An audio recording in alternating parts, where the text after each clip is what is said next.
have a few incurable diseases. Talking to Cammie Laval, you can almost feel her pain. I have occipital neuralgia, intercostal neuralgia, costochondritis, and I have inoperable spine damage as well. In addition to that, heart condition and epilepsy. So I'm not the healthiest person. But it was the complex regional pain syndrome she developed after carpal tunnel surgery in 2013 that sent her life into a downward spiral. Little by little, without proper treatment, it spread to my legs, my other arm, my chest, my abdomen. It's in my face, caused nerve damage, and so my eyes twitch and droop. Cammie has tried everything: heating pads, injections, experimental treatments. Some of it works, some of it is too expensive. She finds at least a little relief with opioids. It helps me a lot. It helps me sit here. It helped me do my hair today and get dressed and participate in this interview. And without the medication, I wouldn't be able to do any of this at all. One problem: her drugs are getting harder and harder to obtain. I am a stage 4 cancer patient, and I'm part of cancer support groups, and so this is hurting people I know. Kara Schultz is also a Burnsville City Council member. She says she hears endless stories of people who responsibly use opioids that are being cut off. I don't think many people realize that the opioid crusade is impacting populations that are extremely vulnerable. Cancer patients, people who have chronic pain, our veterans who have been injured in service to our country.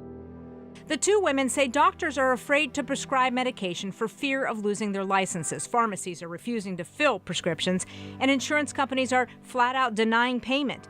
No one wants to be held responsible. All of it's true, and it's happening uniformly across the country. Dr. Lynn Webster is a pain researcher and physician. His focus is on finding safer, more effective therapies for chronic pain.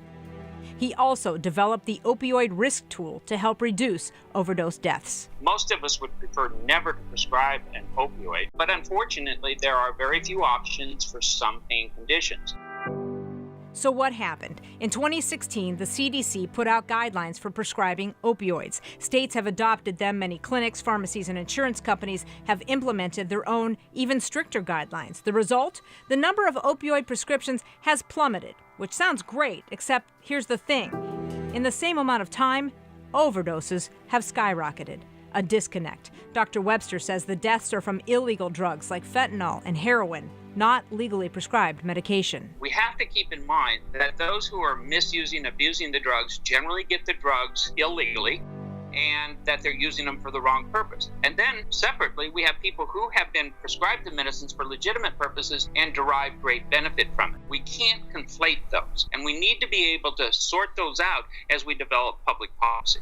Here in Minnesota, legislation is moving through the House and Senate that would implement those stricter guidelines and impose millions of dollars in fees to drug manufacturers, something patients believe will be passed on to them. And Minnesota's opioid prescribing improvement program was established to reduce opioid dependency and misuse.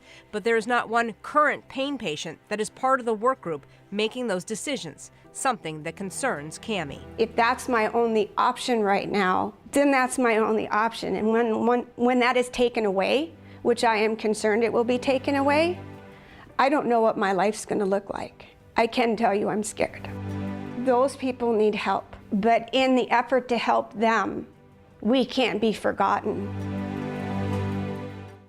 Now, we reached out to the Minnesota Department of Human Services. They say they do have a former pain patient who suffered from an addiction problem and several active members who do treat patients with chronic pain.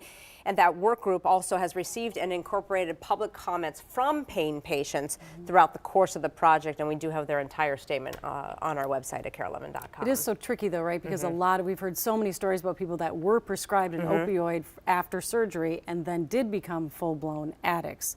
What's the response to that? And that's absolutely true. The fact is that there were so many prescriptions out there, so we do need to cut down on the number of prescriptions, and we do need to figure a way to crack down on this.